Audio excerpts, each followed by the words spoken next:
Hey, you. Can I tell you a secret? I'm actually from the future, and I've traveled back in time to tell you that these first couple episodes might sound kind of bad. And that's because we were just starting out. So for episodes 1 through 6, the audio quality isn't as good. But don't worry, as most things in life, it gets better, starting with episode 7, the hottest sports entertainment thing in the world. And once again, this is a reminder from the future. We have social media now on all major social platforms: Instagram, Twitter, Facebook, if that's your thing. And just wanted to remind you to give us a follow, a like, or even check us out. Now, I'll get out of your way and go back to the future and let you enjoy the episode. Have fun. Before we get started, if you haven't heard about Anchor by Spotify, it's the easiest way to make a podcast with everything you need all in one place. Let us explain. Anchor has the tools that allow you to record and edit your podcast straight from your phone or computer. When hosting on Anchor, you can distribute your podcast on listening platforms like Spotify, Apple Podcasts, and more. It is everything you need to make a podcast in one place. And best of all, Anchor is totally free. Download the Anchor app or go to anchor.fm to get started. Welcome to episode 3 of Searching for MacGuffin with your host, George, Gabe, And Link.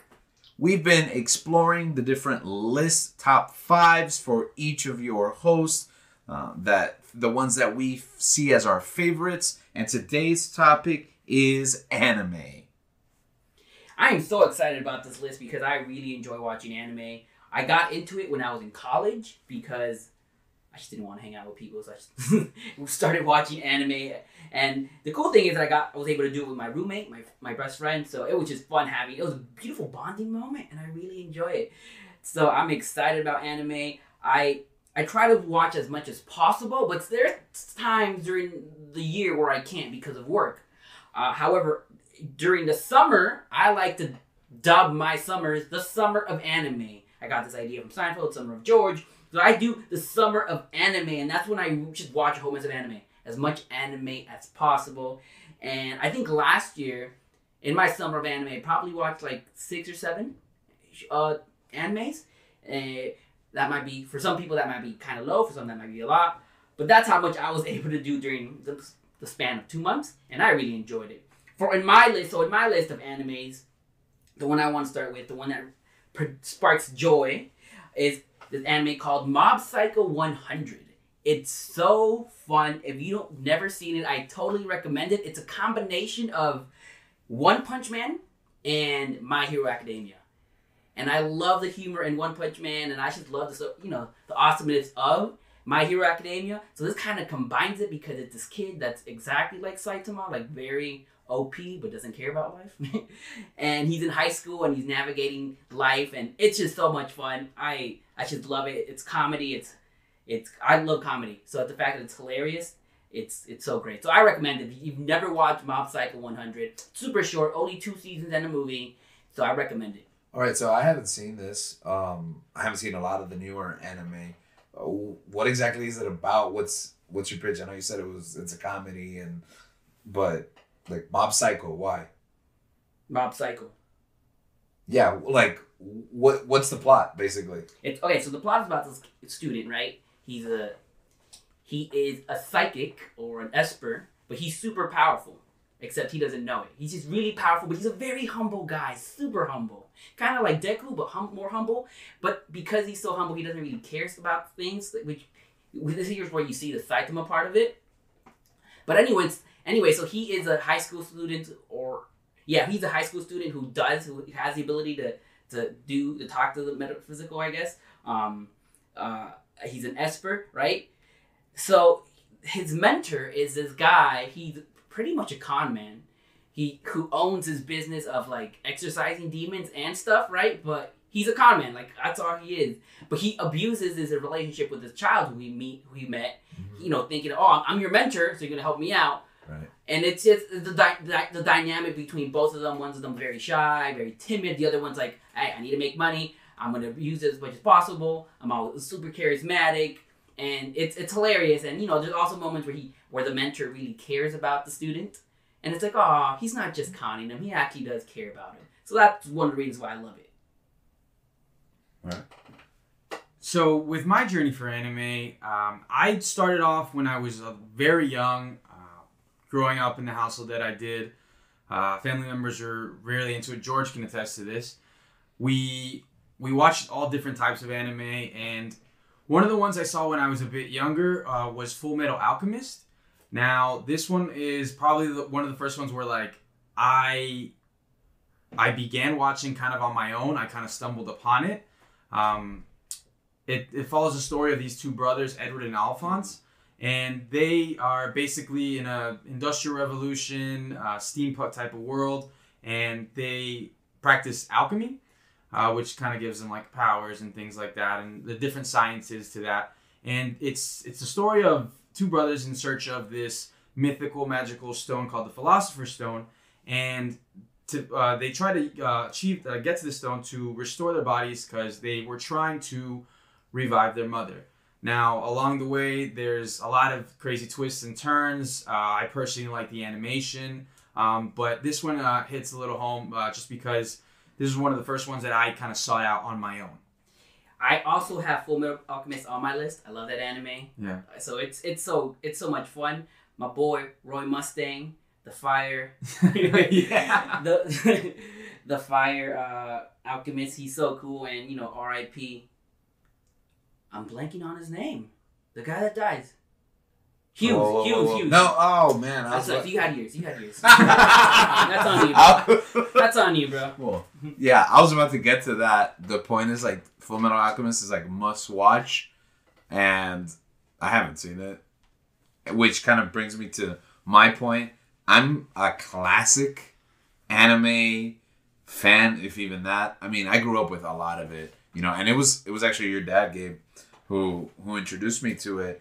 But I was a big film guy. We didn't really have access at that time to a lot of shows coming over because they would like. You're like, we had Pokemon and Yu-Gi-Oh. Yeah, and then they would like. You would go to like the anime store and they would sell you like 3 episodes on a tape for like $20. Yeah. So it was impossible. It was impossible to follow. So I'm a big anime film guy, and I try to watch. I watch a lot of film in general, so I try to watch the big ones that come out. But there's a lot of anime nowadays, which honestly, like, people are blessed. There is a lot. Living in the world we live in today. Yeah, there's a lot of anime. So it's, be alive. Yeah, it's really hard for me to keep up. I actually sponsored an anime club in my last high school. Yeah. So they introduced me to a lot of new stuff, and they're like, you gotta watch this, and I would watch some of it with them. We'd start like every series, together. Like you mentioned, like One Punch Man, etc. But for me, it's mostly movies. But the first series that I do have, it's probably on your list. It's Cowboy Bebop. That's on, yeah. Is it on your list? Yes, that's on my list. Okay. I know there's no hierarchy to this, but to me, it's like the best anime. Yeah, that's my favorite. And I love it because it's everything that I love about just storytelling, like genre. It's space. It's cowboys. It's jazz. Yeah, it's jazz. Yeah, Ryan Gosling. And my favorite part is that it's short. That's my favorite part because that's the problem with like people are always like watch Bleach or Naruto, and I'm like watch One Piece. Yeah, and I'm like I don't have time for 700 episodes. Exactly. So like Cowboy Bebop is a series that I've seen over and over again. I think for me it is almost flawless. If anyone hasn't seen it, they should see it. If you're a fan of anime, you must have seen it. And Netflix is making a show out of it. That's right. Live action, yeah. It's coming out this fall. I'm super excited about that. How do we feel about that? Yeah, we're excited. Oh, I'm excited. Trepidatious. Yeah, I'm cautious, but I'm cautiously optimistic. Yeah. Okay. Will I be disappointed? Maybe, but I'm excited. Yeah. So hopefully it's good, but yeah, Cowboy Bebop. That's on your list. Yeah, that's mine. It's also on my list. Yeah. Yeah, it's on my list. Okay. So I pretty much gave 3 out of my list. Yeah. Wow. Yeah. Burning through your list. So the other one I have on my list, and I think Gabriel has it on his list as well, knowing him, is Attack on Titan. Is that on your list? No. Okay, it isn't. cool. Then is that on your list, Joe? It isn't actually. Perfect. So I get to talk about it. I love Attack on Titan. I've read the manga. Kind of disappointed with the way it ends, but but I love Attack on Titan. This is probably the anime that got me back into anime. I watched anime when I was young, but then I took a long break. And I remember just watching it in college with my roommate, and we just loved it. It was so much fun. We would run around like pretending we had OD that gear on us and flying around, and it's just so much fun. And I remember when I ended up becoming a dean at a boarding school, I showed my students, some of the boys in the dorm, Attack on Titan, and they loved it. They loved it to the point where we bought like matching capes, like so we would run around in the dorm like shouting like Scout Regiment. The Scout Regiment, yeah, exactly. The Wings of Freedom. So it was so much fun. I just have a lot of good memories of Attack on Titan. I love the characters. Mikasa, like, bro, that's it. It's like one of the most badass characters I've ever met in my life. Mikasa and Levi. I'm naming my children after them. Levi and Mikasa Ackerman. Good luck. Yeah, I hope I get a cool wife. Lets me name my 2 kids that. Did your kids know about this? Like, did they watch anime before? Or? Some of them did, some of them didn't. So when I was on duty, like I just be like, all right. And you beat them to Attack on Titan? Yeah. Wow. Because they were in, freshmen in high school. Mm-hmm. I was already busy. Yeah, they were like, that's around the age where they started to get more popular, I guess. Right. Yeah, you have more of a social outing, so you're. Yeah, so I'm like, oh, okay, I've already watched this. Watch this with me. And it was it's just a bond. Like I really bonded with my kids just watching Attack on Titan with them. And I love it. I love it. Oh yeah. I thought about putting it on my list, especially because of the modern era. It's the one thing that like my kids showed to me, and I was like, yes, okay, but I've kind of had like an up and down where I'm like, this season's amazing. This season's dragging a little bit. Yeah, I can see that. So I was like, I'm a little behind too. I'm not caught up to date. So I was like, maybe I don't love it, but it is really good. Like I like it. I agree with you. Season 1 is great. Season 2, season 3, okay, it picked up. Season 4. It's season 4. It's not done yet, so the blank reserve judgment. Yeah, but I love season 3. Oh, season 3 is so good. Levi, Chef's Kiss, season 3. Oof. So Attack on Titan is on my list. So before moving on to one of my lists, I kind of want to say a few words on that. On Attack on Titan. Attack on Titan definitely. Eren Yeager. I definitely agree. Kind of revitalized my interest in anime. And it was very close to being on my list, but I felt like I had to like balance it out for what I felt personally. But for Attack on Titan, for those of you who haven't seen it, first couple episodes, it didn't really get me. Grab my attention. I was like, what's going on? It was very overhyped for me, and I was hearing everybody talk about it, and I was a bit skeptical, of course, but I was giving it a chance. And the first couple episodes, I was like, and then there's things that happen towards the beginning, and after that, it doesn't stop, and it's a fun ride. There are some points where it drops off a little bit, but things pick up. So for me, that's very high up there. It just didn't make my list. But going on to what did make my list, next what I had was Demon Slayer. Now Demon Slayer was is really just something that came out of left field for me. Like I said before, Attack on Titan kind of brought me back into anime, but I also had a lot of recommendations and seeing a lot of praise for Demon Slayer. And at first I was like, oh, the title, like I don't know if I'm going to be into that. It was something that's like I wasn't in a rush to check out. Then one day I was just on Netflix and it kind of just popped up on my list, and I passed by and I was like, you know what, I got some time, let's check it out. And unlike Attack took a couple of episodes for me to get into it. This starts off. Straight off the bat, yes. Demon Slayer got me hooked. Ooh. By the first episode, I was like, I'm watching this. I don't care how long it's going to take me. After that, I binged it, and I binged the whole first season in about a day or two. And fortunately for me, I felt fortunate at least, the Demon Slayer Mugen Train film was out in theaters. And I was already just like, you know what? I'm gone. I'm there. And it kind of brought me back to theaters, which is a whole different topic. But the film, for me, established one of my favorite characters in a lot of different mediums. But yeah, Demon Slayer is I sing the praises of Demon Slayer. Yeah. And what I love about it too is that you took me to watch the movie with you for my birthday. And that's one of the things I love about anime. It's like I'm able to connect with people, and I connected with you because it was that day, that night was special. I Just agree. watching it with you. Man, I didn't get an invite. That's that's one way to treat people.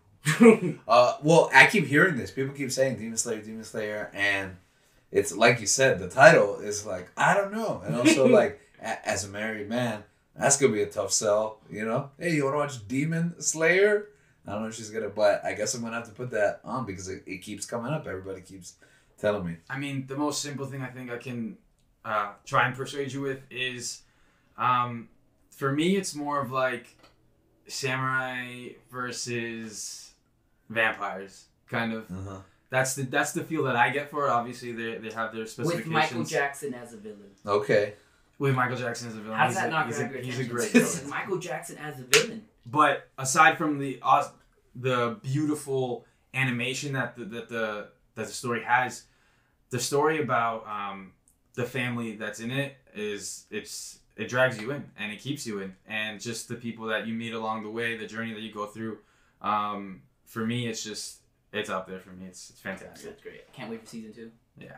Oh, it's only season 1, so I can catch up. Yeah. It's interesting that you said family because family's at the core of my next title, which I mentioned that I'm not really big on watching these long series, but I think part of it is probably because when I was young, I devoted my life to one singular series and watching it over and over again, and that was Dragon Ball Z. Mm-hmm. So it's like foundational to me, and I'm always impressed because I'm just like, I feel like an old fogey, like, oh, I love Dragon Ball Z. But even to this day, like, I see my kids coming up in high school, and like, so many of them are like still Dragon Vegeta. Yeah. They're still arguing whether Vegeta and Goku are like, who's the strongest, which also is kind of like a dumb argument. Yes, 'Cause no. I feel like the show clearly. Clearly. Yeah. But either way, it's like, it's still so relevant. And I It know holds that- up. It yeah. definitely holds up to this day. Yeah, and it's and so much of like the archetypes and even the tropes of anime like are on full display in Dragon Ball Z. I grew up watching Dragon Ball. Oh, I love Dragon Ball. No, Dragon Ball, yeah. I Yeah. prefer Dragon Ball over Dragon Ball Z just because it's more adorable. Yeah, That's yeah, me. I agree. I agree with you 100%. So I put Dragon Ball Z because that's like the more serious, the more like action oriented. But it's true if I look into like my mind's eye Where does it come from? and my What deep is it? hearts, it's Dragon Ball. Because Oh. this is what happened when I was growing up. Dragon Ball was like 12 or 13 episodes. Yeah. Right? And they would just play those same 13 episodes. And for years, I thought that was the whole series. And then I went and I watched it over and over again because they would just rerun in Syndicate. That the first, 12 episodes. of yeah, Syndicate. the Emperor Pilaf. Yeah, just those first 13 episodes over and over and over again. Then I went on a trip to Mexico. And there was a bunch of crazy stuff happening on their TV. Because they got like 3 channels and one of them plays nothing but Dragon Ball. and it was just like Emperor, like the Red Army and Piccolo, and I'm like, what is happening? When did this? Where is this going? Yeah. But actually, remembering it now in order, that happened after one day. I used to wake up, and this was back in the day before we had like a way to record or anything. I used to wake up at like 5 a.m. on Sunday because that's when they used to give Fantastic Four and the Incredible Hulk TV shows, the ones that are like on Disney Plus now, right? And I used to wake up to watch them like super early Sunday morning. And then one day it wasn't on. And I was heartbroken. I was like, where are my superheroes? But it was episode 1 of Dragon Ball Z.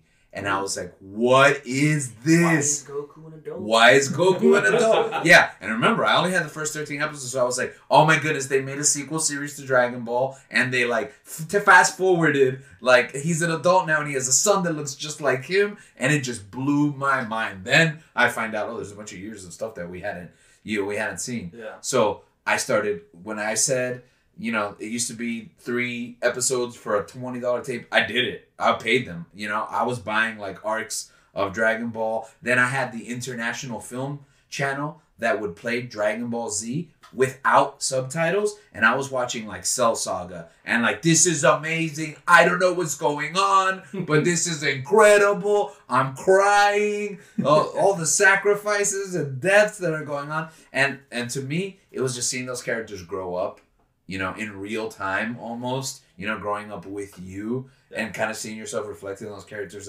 And my favorite film is Brawley, the legendary Super Saiyan. Yeah, of course. That's the one. And now that they have these other movies in theaters, I went to the theater on day one and saw, Resurrection F, Battle of the Gods, and the remake of Brawley. It's terrific. And now you're partially fluent in Japanese, aren't you? Yeah, sure. So, I only have one more anime on my list. Okay. And you guys probably have a little bit more, right? How many do you have, Gabe, left on your list? Two. What about you? I got 3. 3? All right, so I'm just going to give you, what's that called when they don't make the list? But honorable mentions. Okay. All right. Number 1 honorable mention for me. I like cute stuff, and that's why I prefer Dragon Ball over Dragon Ball Z, for sure. right? I can also do some of the gruesome stuff, you get me? Demon Slayer and all that stuff, and Attack on Titan. But one of my favorite animes that I discovered randomly is called Laid Back Camp. And it's about these 5 Japanese girls in high school who are part of a camping club in their school. And that's it. I don't know why, but the premise sounds suspicious. When you were starting off, I don't know, I was a little shaky there. It's there's nothing like it's just so adorable about these girls who want to learn how to camp, right? Okay. And them going camping and them cooking, and you know how when you watch anime, the food always looks amazing, right? Yeah. Okay. And that I should love it. It's so good. If you never, I've recommended. It's 1 season so far that I know of. I'm not sure. I also watched this with some of my students when we had nothing else to do, and we just thought it was adorable. So yeah, Laid Back Camp is an honorable mention for me. Okay. Well, I guess I'll share mine since I have the most left on my list. When I was thinking about Studio Ghibli, I was like, okay, I have to have at least one movie to represent. And I'm pretty sure I know that at least Link is very in tune with Studio Ghibli, and I'm sure that we're going to be talking about all their films at some point.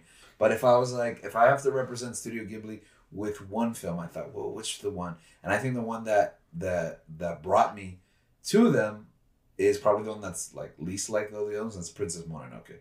Princess Mononoke is in just like a masterpiece film.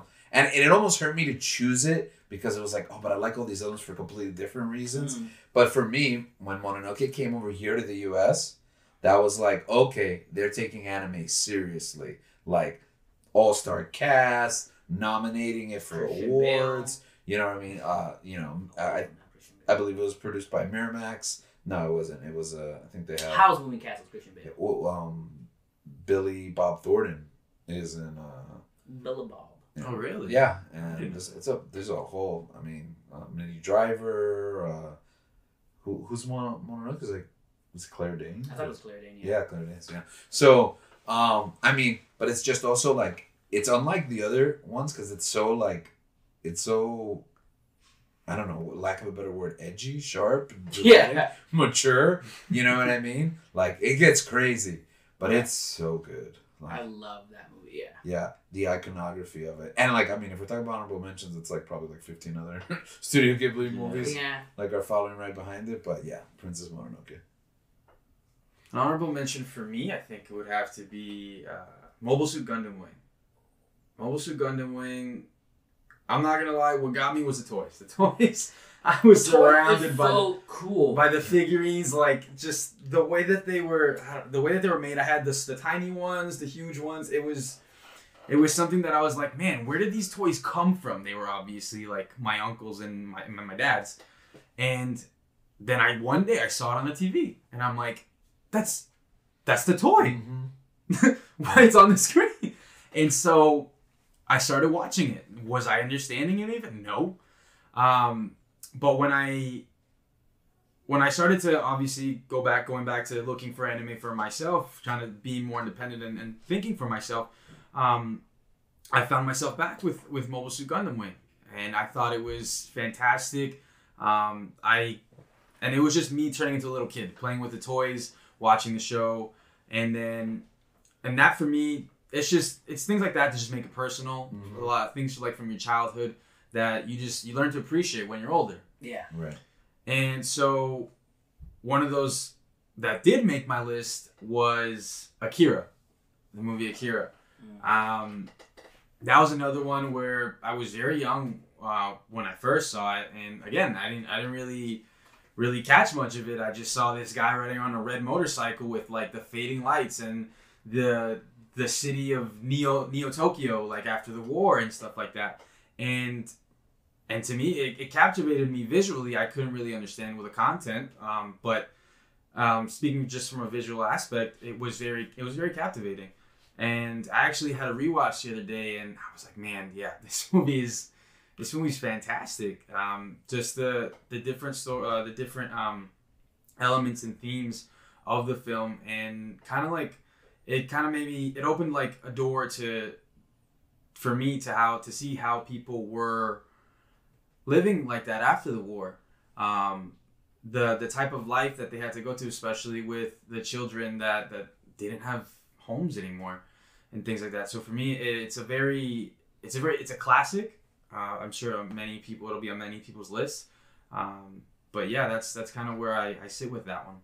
Yeah, it has that iconic scene of him like drifting in the motorcycle, where a lot of people, like a lot of that scene has inspired. It's been inspired by so many people. Like I remember they did it in Batman the Animated Series with Robin, and it's just everywhere you go, you'll see a similar scene like that. Paying homage to it. I think they even do it in The Simpsons. So yeah, going back to what you said about Mobile Suit Gundam and the toys, I remember when I was a dean, there was this international student, and every time I had to do room check, I would go to his room, and he had all these toys. So I assumed, man, this guy must love Gundam. I gotta ask him if he really enjoys. Yeah. Because there's so many like Gundam stories. So I gotta ask, because I don't even know where to start off. So I gotta ask him which one. I wanted to get into it. Like, where do I start off and all that stuff? Right. So I remember one day I go to his room and I'm like, Ian, you like Gundam? How do I start off? He's like, what? I don't know. I'm like, what do you mean? You don't watch Gundam? No, I don't even know what that is. And I'm like, Ian, it's these toys that you're building, these models. And I just thought it was so amazing how the toys captivated him without him even realizing that there is an anime. Where it's from. So yeah, the toys are so cool. Yeah. Yeah, I think you have those experiences, like Transformers is like that. Yeah. Like, you think back, man, I love Transformers, and if you ever go back and watch Transformers, like, did I love Transformers? Did I love toys? I had like Exo Squad, which I couldn't even remember anything about the show, but I had there was a like Robotech. I don't remember anything about any of these shows, but I remember the toys for sure. You mentioned Akira, and Akira is an honorable mention for me. Yeah. Because I thought about it too, and I was like, that's probably the first, if I'm not mistaken, it's probably the first anime movie I ever saw. And it blew my mind because I hadn't seen anything like it. But the one thing I'll always remember as a kid was that I didn't understand anything that happened in it. And then I saw it again with my wife when we were dating in college. And I remember I still didn't really understand what was I watched it when I was in college. And I didn't know. Yeah. So it's like maybe I have to watch it again as an adult. But because of that, I was like, man, this movie is so iconic for me. And it started this whole path. But I'm not really sure I understand it enough to like it. Same, you know what I mean? So I don't even know, do I like it? Or do I just love what it did for me, you know? At the time, the impression it left. Yeah. So what did make my list is a similar title. And I thought about this title a lot because I was like, is this just rose-colored glasses? Is it nostalgia? Does this deserve to be on a list? But it's Vampire Hunter D. Oh yes. Yeah. And Vampire Hunter D was probably the second anime movie that I ever saw. And it was like Akira, I had it on a tape, my brother got it for me. But Vampire Hunter D, Cartoon Network played it at Saturday night, really late at night, like 10 or 11. And it was like a big deal. You mean Toonami? Well, yeah, I believe it was like the start of what would be Toonami, but it predates Toonami. I think the name was like Saturday Night Japanime. And they had that, and so clever. So clever. Yeah, and it was that and a couple of other movies. I don't remember any of the other movies, but I remember the first one, which was Vampire Hunter D. And I was like, this is a movie, and it is an anime, and it is about vampires, and it kicks butt. And it's like looking back at it, I'm not even really sure how animated the villain is for most of the. I know Yeah. I remember him in that like stance for like half the movie, but it was just it drew me into this like fantasy world that at that time I had never seen anything like it, you know, and it kickstarted like a love for like things like Castlevania and like basically all of that like fantasy lore, you know. That's where it goes back to Vampire to the end. The sequel, Bloodlust, it's a beautiful movie. Oh, it's yeah. very good. Yeah. I mean, arguably it's a better movie than the 80s movie. But the 80s movie. Yeah, but then you get into the argument. Yeah. Which one? Exactly. Which one's better? And it drove me on a path where like they started releasing later on in my life the original novels that the films are based off, and I just started buying them and reading them. Like I was like, I'm Vampire Hunter D all the way. So yeah, Vampire Hunter D. That's a good one. Underrated as well. I don't know. I don't think many people know about. I mean, personally, I haven't met many people that actually know about Vampire Hunter D. Other than us, because we're family and you own it, and I watch it with you. It creeped me out as a kid. I remember one of my uncles watching it. Your brother Jonathan. I remember when watching it, I'm just like, this seems terrifying. It really does. But I remember all of you would always be like, it's so good, it's so good. So, again, that's another one, like, I guess coming from my age, from my age group, being young and having you guys kind of going through that when you're trying to finding stuff out for yourself, it kind of like came down to me. It kind of befell me, and I was looking for those things on my own. Eventually, when I got to that age, and I think it's so cool how anime, in a sense, and other types of medium as well, kind of transcends time. Like everyone goes through their own journey. Mm-hmm. And that's something I really enjoy about it. And to round off my list, it's another pretty recent anime. It's My Hero Academia. Yeah. And this is the one that a lot of my friends the people that were trying to get me into anime, were trying to sell me on. They were gung-ho about this. It's like superheroes in anime form, and it's just amazing. And I remember I put it off for such a long time. I really wasn't interested, and so after I finished binging Demon Slayer, I was like, you know what, let's give it a shot. Like, these people have been giving me great recommendations. Let's see what else we got. And I went to My Hero Academia, and starting it off, that's another one that I was just like, this is great. This is fantastic.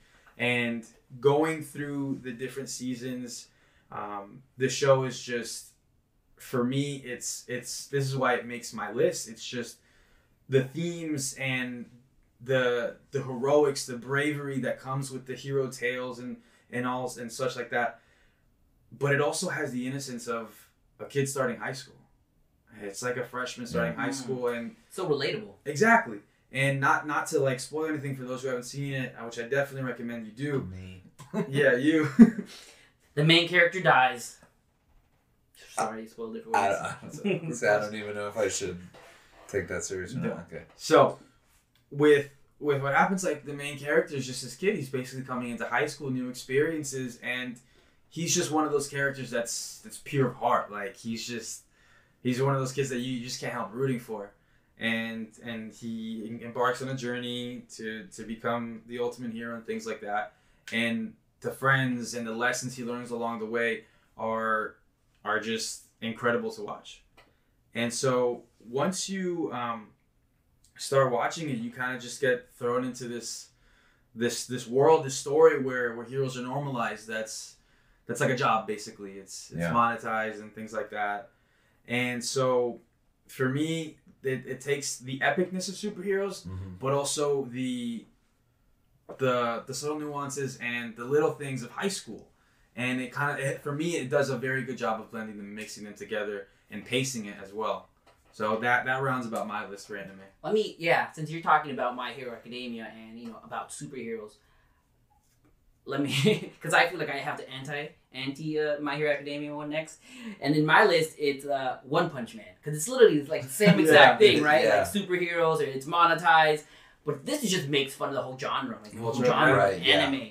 And I love this one. Like I said, I love comedy, and I love the fact that you can't take this show serious. Yeah. And I remember watching it and I'm thinking, this guy's kind of boring. Like, what's so special about this guy? What's so special about Saitama? But I love the fact that everyone, for some reason, gravitates towards him.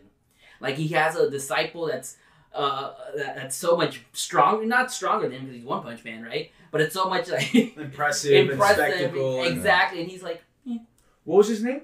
Who? The sidekick. Genos? Genos, yes, I'm correct. terrible when it comes to the names. I personally I busted laughing when he finds out Saitama's routine. His workout routine. 100 sit-ups, 100 push-ups. 100 sit-ups, 100 push-ups, and 100 squats. And 10K. Running 10K. And running a 10K. And I remember that for me, like, that was like, this show's genius. Like, there was such a simple routine, and the character that, like, asked, like, he finds this out. He's been, like, basically worshiping. He's been pursuing him. He's like, how did you get so strong? I want to be just like you. I want your secret, yes. Exactly. He finally hears it, and he goes ballistic. He loses his mind at the fact that he just heard, he's like, he literally says, that's just a basic gym routine. Like, he is losing it. He's flipping out. And Saitama, I mean, to my knowledge, as far as I've seen, he hasn't lost a fight. No, he doesn't. Yeah. And he's so strong, and it's just, for me, it's just the subtle, like, little jokes that they put, the little jabs that they put in here and there. For me, it's just that show makes it. It's fantastic. I love it. Yeah, one of my favorite things about the show is that they have, and manga as well, is that they have this group of superheroes called the Tank Topper Army, which is just guys in tank tops. That's it, and they're buff. That's it, like Tank Top Army. Like the leader in charge is called Tank Top Master. That's it, right? And they have this guy who is a hero, who he's a low level hero. All he does is ride a bike, the Movement Rider. Like, there's nothing special. They just make fun of the whole genre, and I think it's hilarious. I love it. It's just so good, but there's also a lot of heart in the show. Yeah, that's what I love about it. Like, people gravitate towards Saitama because he's non-judgmental. He doesn't care pretty much about anything. He accepts you as you are. And a lot of these people, like Genos, like King, who are regarded as like top level heroes, they should want to go to Saitama. They want to go to this guy that no one really cares about, no one really knows about. And I just think it's so cool how he has a following, and it's just because of his personality. Yeah. And I love the fact that, the guy is searching for that one fight. Yeah. And every time it's like, this is a disappointment. How many episodes in is the routine? I believe it's 7. Yeah. I think it's around there. It's not quite at the beginning. It's not right at the beginning. No, yeah, because I've seen it. I made it that far. That was a big one when that show came out with my anime club, because that means it's been like 5 years, right?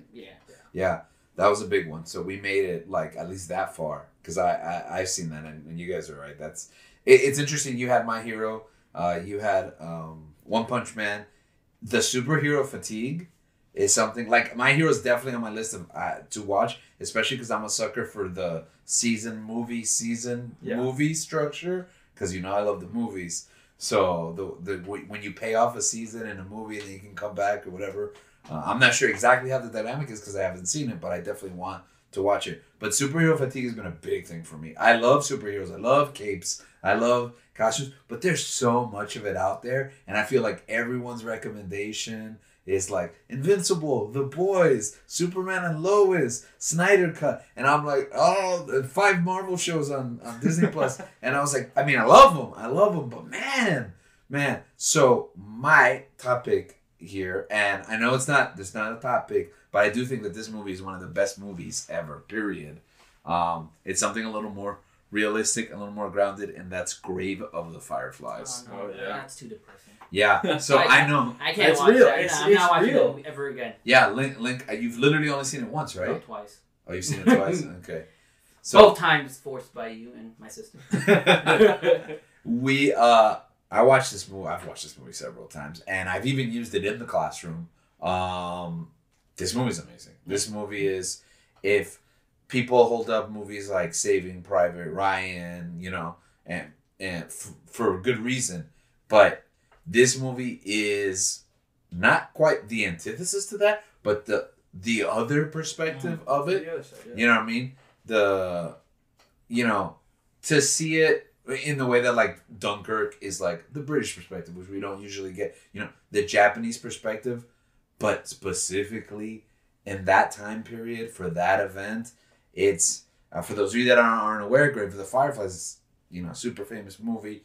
It's a young boy and his even younger brother as they try to find their way out after the events of Hiroshima and just all of the turmoil that's going on during that time period and just trying to survive.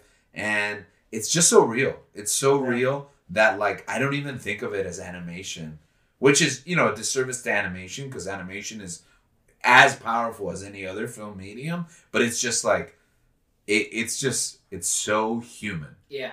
It's so human. And usually when we think about anime, we think about the kind of things you can't usually do on film. That's why we do it in animation. Like, there's explosions and flying and the supernatural and all that stuff. But just to tell that kind of a story, it's amazing. Oh yeah, but I think that's a testament to how great that story is. The fact that you can use this medium where things are outlandish, outrageous, things are exaggerated, and I mean that's one of the reasons I really enjoy anime. Yeah. But to flip it on its head a little bit and to see anime from a different perspective, from a different side, especially when it tells a story that this really did happen, in a sense, and you get to feel, in a sense, obviously not to that extent, but you're at least put in their shoes, and you get to see where someone else is coming from, with a kind of different experience, a lived experience that the person had, which I think is, you're right, it's a genius movie. It's beautiful. I don't like talking about this movie. So I can't. Yeah. Well, it's also like a little window into just what I love about going back to Studio Ghibli is some of my favorite movies. Everyone loves Spirited Away, everyone loves Howl's Moving Castle, and they're great. But the more real ones, the Wind Rises. Like, I love The Wind Rises. From Poppy Hill? Up from Poppy Hill. Ocean Waves is so good too. Yeah, I haven't seen it. You own it. No, this summer. It's the summer of anime. Summer of anime. I'm gonna put that in the t-shirt. Summer of anime. Summer of anime. So, and for all of you at home, we're done with everyone's list, right? Yeah, pretty much. So, for anyone at home who's looking for something to watch in the summer of anime, I think you got a lot of options. Yeah. You got top fives from us. You got some honorable mentions. I have just a quick question for both of you, actually, and for the listeners at home. Sub or dub? Okay, so I got you. Right. So, sub or dubbed? Sub all the way, right? However, if you're eating, you can't. I can't sub and eat. It's hard. It's really hard. So when I eat, I dub. So there are certain shows that I only watch when I'm eating. Right now, I'm watching Haikyuu. I only watch Haikyuu when I'm eating. So I only, because it's dubbed, because I can't, like I said, can't read. But there's also some movies that I believe are great dubbed. An example is that all those Studio Ghibli movies. All the Studio Ghibli movies are great dubbed. They have great actors, known actors. Christian Bale. You have the other Batman, Michael Caine and Porco Rosso. You have so many. Dakota Fanning. Yeah, that's so. Tina Fey. I love my girl Tina Fey. You have a lot of great American actors voicing them. British and American. Yeah. Mark Strong. So I prefer. I can do both. However, I do understand that, man. Sometimes you watch some dub and that's terrible. I think I told you, right? Or I watched a small clip of the Demon Slayer movie dubbed, and I'm like, this is terrible. Yeah. Wow, this is garbage. How can you do such a disservice to it? But I can do both. I prefer sub, but there's certain situations where I will do dub. Food and when the cast is so great. Yeah. I think the correct answer is do you read Shakespeare in Spanish? Do you read Cervantes and Garcia Marquez in English? If you can, you read it in the language that it was, that it was written. Yeah. That's the right answer. The politically correct answer is it depends. Because, like you said, it all depends on the series. For example, I'm big in Dragon Ball Z. That has to be dubbed. If you've ever heard Goku subbed, You know, it's yeah. I believe he's voiced by a woman. Yeah. And it's just not Goku to me. I'm sorry. And I grew up with the Funimation cast, so like you know, and it's evolved over time, but just has to be. They do a great job. And like you said, Ghibli and certain Cowboy Bebop in English. That was you know what I mean? That was where I was coming from. Yeah. But then my personal preference, and this is the inappropriate responses that I actually prefer dubbed if I can, because I prefer dubbed when possible, because so much of what I grew up with was dubbed. You know, we didn't have subtitles, so I just got used to watching it that way. And the kind of stuff that I watch, like I don't watch like all these examples of like bad dubs. I don't watch those shows, and maybe I would, but I usually don't get around to it until I watch something like a Studio Ghibli or like a Dragon Ball. So I'm used to dub because I also do watch in the background a lot, but subtitles is the right choice. The real answer is it depends. Personal preference. But my personal preference is dubbed. Yeah. Which I know is the wrong answer. No, I mean that's the thing. I asked that question just because I find it interesting. I mean, I have my preference. I choose to watch sub, but that is now, because when I was younger, I watched everything dubbed. Right. Cowboy Bebop, one of my favorite animes of all time. I was trying to remember. I was like, I never watched it sub. It was always dubbed. Yeah. And that's like Spike's voice, Jet's voice, like that. I always know what they sound like in English. Mm-hmm. Like I think I might go back and try and like see what it's like in sub, just to see like what the experience is like. But I just think it's very interesting because like I grew up like watching a dub, even with up to like Full Metal Alchemist, and this like kind of renaissance that I've had with like anime in my life. It's all just been sub. I try to I'm like, let me give it a shot, and I can't do it. I personally can't. It's just small things like with the performances, with the animation, and like it's syncing like with the voice performances, just the exaggeration and the tones. It's just, for me, sub is like the complete package. Right. So. Yeah. Before we leave, to help everyone start their summer of anime, let's all recommend one anime show or movie for our listeners. I'll start. I recommend Mob Psycho 100. I love it. It's one of my favorite. It's by the same guy who does One Punch Man. That's why there's a lot of similarities there, a lot of similar sense of humor. So if you can, check out One Punch Man. Check out Mob Psycho 100. For me, I would recommend Demon Slayer. You're only one season in. You have a movie that's in the theaters if you want to go watch it, or you could purchase it online through any retailers through there. I think that Demon Slayer is a great choice, mainly just because it picks up really quick, the action, but also the heart of the story. You get to see kind of like where you're going, but also you don't know what to expect. Well, since you put me on the spot here and have to come up with something, if you have AT&T, or if you're uncle or cousin, because I know this is how people watch HBO Max, if you have HBO Max, you have no idea how much of a treasure trove of anime it is. Watch all the Ghibli movies, because I talk to a lot of these like younger kids, and they watch anime shows like crazy, and they have not seen these films. Oh, yeah. So if you haven't seen them, watch all of them, all 20 whatever of them. I believe there's like 21 now at this point. Yeah. But watch all of them. I haven't seen them all. I will be watching them all. Even the new one. Yeah, because they were so hard to get a hold of before. Yeah. You know, they were never streaming anywhere. You couldn't rent or buy them on Amazon or Vudu or iTunes or any of those places. You had to physically buy them, and there was a problem with distribution. Like Disney had them, and then GK Kids did, and then some of them were not, and some of them were with Miramax. They're all there on HBO Max. Watch them, and then watch Grave of the Fireflies if you haven't as well. All right, so on that note, you guys got a lot of homework to do, and we'll be right back next week as we take a look at TV shows. That'll be our next episode. So till then, keep on searching.